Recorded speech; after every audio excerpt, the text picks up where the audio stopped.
जोहार नमस्कार है मेरे प्यारे झारखंड के दोस्तों।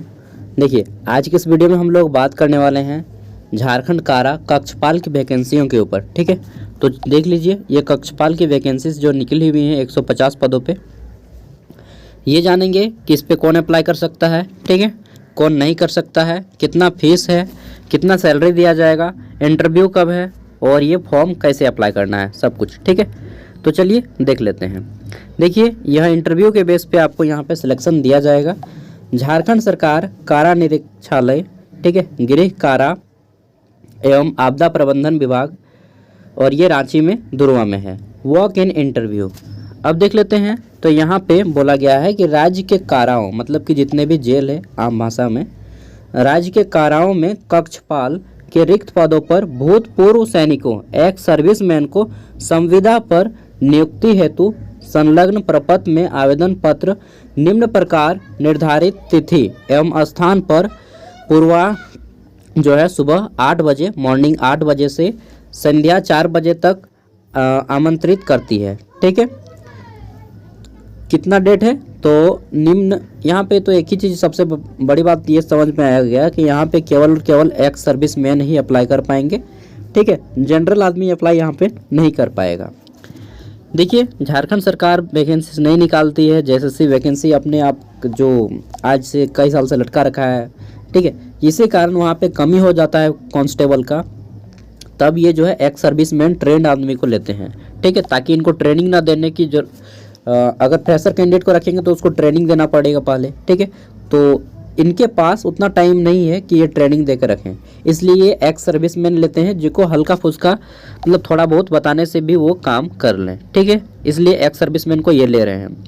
अब गवर्नमेंट अगर लेती डायरेक्ट रिक्वायरमेंट तो इनको ज़रूरत नहीं होता एक्स सर्विस मैन को रखने के लिए कॉन्ट्रैक्ट पे, लेकिन गवर्नमेंट यहाँ पे सिलेक्शन नहीं दे रही है, इस कारण यहाँ पे एक्स सर्विसमैन को ये ले रहे हैं। ठीक है, तो देखिए, इसके लिए जितने भी गवर्नमेंट सर्विस में हैं और एक्स सर्विसमैन हैं, ठीक है, उनके लिए यह वैकेंसी हो जाती है। समझ गए?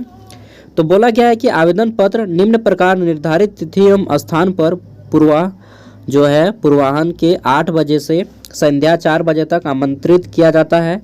निम्नांकित मतलब नीचे अंकित किसी एक ही कारा कार्यालय में व्यक्तिगत रूप से सभी वांछित कागजातों अभिलेखों के साथ काराधीक्षक के समक्ष उपस्थित हो सकते हैं। ठीक है, यदि एक कारा कार्यालय में नियुक्ति हेतु अयोग्य पाए जाते हैं तो दूसरे कारा कार्यालय में अन्य दिवस को संविदा पर नियुक्ति हेतु उनकी उपस्थिति मान्य नहीं होगी। अगर एक जगह आप अनसेलेक्ट हो गए तो दूसरे जगह और आपको नहीं जाना है। ठीक है, चलिए देख लेते हैं। तो देखिए, यहाँ पे बोला गया है दिवस को संविदा की नियुक्ति। सबसे पहले आपका कहाँ का कारा है, तो कारा है लोकनायक जयप्रकाश नारायण जेपी नारायण केंद्रीय कारा हजारीबाग। ठीक है, तो हजारीबाग सेंट्रल जेल। ठीक है, यहाँ पे 23 तारीख को इंटरव्यू है, 23 फरवरी 2024 को। 65 गो सीट है। ठीक है, और उसके अंतर्गत जितने भी छोटे छोटे कारा आ जाते हैं, जैसे कि यहाँ पे आ गया 52 गो है इसमें आपका हजारीबाग में ही। ठीक है, जयप्रकाश नारायण। मंडल कारा चतरा में 1 गो है, मंडल कारा लातेहार में 2 गो है, उप कारा बरहई में आपका 9 गो है, फिर उप कारा रामगढ़ में 1 गो है, कुल मिला के 65 है। ठीक है, नेक्स्ट है हमारा धनबाद। तो धनबाद मंडल कारा में आपके टोटल 42 सीटें हैं। इसमें मंडल कारा धनबाद में 21, मंडल कारा चास बोकारो में 5, मंडल कारा जामताड़ा में 12 और मंडल उप कारा टेनुघाट में 4 गो। ठीक है, तो इस तरह से टोटल आपके यहाँ पे 42 गो सीट है। ठीक है, इससे आपको एक नॉलेज ये भी हो जाएगा कि कौन कारा है, कौन उप कारा है और कौन सेंट्रल लेवल में है। ठीक है, फिर देख लेते हैं। तो हमारा आ जाता है तीसरा सेंट्रल कारा, मतलब सेंट्रल जेल, ये जमशेदपुर कारा, सेंट्रल कारा घागीडीह जमशेदपुर। यहाँ पे 15 मार्च को इंटरव्यू है, 15 मार्च को। धनबाद में 1 मार्च को और हजारीबाग में 23 मार्च को। ठीक है, अब देखिए, मंडल कारा धनबाद में ये सीटें हो गई। फिर आपका यहाँ पे ये जमशेदपुर में यहाँ पे 43 सीटें हैं। ठीक है, केंद्रीय कारा घाघीडीह जमशेदपुर में 40 गो और मंडल कारा सिमडेगा में 3 गो, कुल मिला के 43, कुल मिला के 150 सीटें हो जाती हैं। ठीक है, अब देख लेते हैं। तो यहाँ पे आगे बोला गया है कि भूतपूर्व सैनिकों को अनुबंध के आधार पर यानी कि कॉन्ट्रैक्ट के बेस पे, रेगुलर नहीं कॉन्ट्रैक्ट के बेस पे, ठीक है, हेतु कुल रिक्ति का 150 है। ठीक है, 150 आदमी को सिलेक्शन दिया जाएगा। यह पद राज्य स्तरीय है, सेंट्रल नहीं है, स्टेट लेवल है। ठीक है, नेक्स्ट है, ये नियुक्तियां एक प्रकरण में यानी कि 1 वर्ष के लिए होंगी एवं अगर आवश्यकता होगा तो ये आपकी सावधि को भी बढ़ा सकते हैं। ठीक है, लेकिन नियमित नियुक्ति होने पर अनुबंध पर रखे गए भूतपूर्व सैनिकों की सेवा समाप्त कर दी जाएगी। जब जेएसएससी सिलेक्शन दे के नए कैंडिडेट को ट्रेनिंग वगैरह दे के भेज दिया जाएगा तो इनकी जो है समाप्त हो जाएगी। मैंने बात बताया ना कि कंटिन्यूअस वैकेंसी नहीं आता है, रेगुलर वैकेंसी नहीं आता है झारखंड गवर्नमेंट का, इसलिए जो है इनको ज़रूरत पड़ता है जब कांस्टेबल की, तब ये जो है ट्रेंड एक्स सर्विसमैन को लेते हैं। क्योंकि अगर ये फ्रेशर को मान लीजिए ले लेते हैं तो उनको ट्रेनिंग देना पड़ेगा ना पहले, और ये ट्रेनिंग करने में इनका काम मतलब ट्रेनिंग वगैरह कराना, टाइमिंग भी ज़्यादा लग जाएगा और ये इसकी बस की बात नहीं है। ठीक है, इसलिए ये एक्स सर्विसमैन को ले रहे हैं। नेक्स्ट है, अनुबंध पर नियुक्ति किए गए भूतपूर्व सैनिकों को एक मुश्त मानदेय आपको 20,000 रुपया प्रति माह के हिसाब से दिया जाएगा। ठीक है, एवं प्रत्येक वर्ष की सेवा अवधि के उपरांत निर्धारित मानदेय में 8% की बढ़ोतरी की जाएगी। मतलब 20,000 है इसका। ठीक है, इसका 8% आपको बढ़ाया जाएगा, मतलब 1,600 रुपया बढ़ा दिया जाएगा प्रत्येक साल। फिर 1,600 नहीं, जितना हो जाएगा फिर उसका 8%। ठीक है, तो पहले वर्ष 1,600 रुपया बढ़ाया जाएगा। इसके अलावा कोई भी राशि देय नहीं होगा। इसके अलावा सोचिएगा कि मुझे डीए मिलेगा, ठीक है, टीए मिलेगा, एचआरए मिलेगा, तो वो सब आपको नहीं दिया जाएगा। नेक्स्ट है, भूतपूर्व सैनिकों की नियुक्ति हेतु अनुबंध में निम्नलिखित शर्तें होंगी। सेवानिवृत्त सैनिकों को अनुबंध पर पुनर्युक्ति एक मुश्त मानदेय के आधार पर किया जाएगा। ठीक है, नेक्स्ट है, अनुबंध पर रखे गए इन कर्मियों को 1 वर्ष में केवल 20 दिनों की ही आपको छुट्टी दिया जाएगा, 20 दिन मात्र।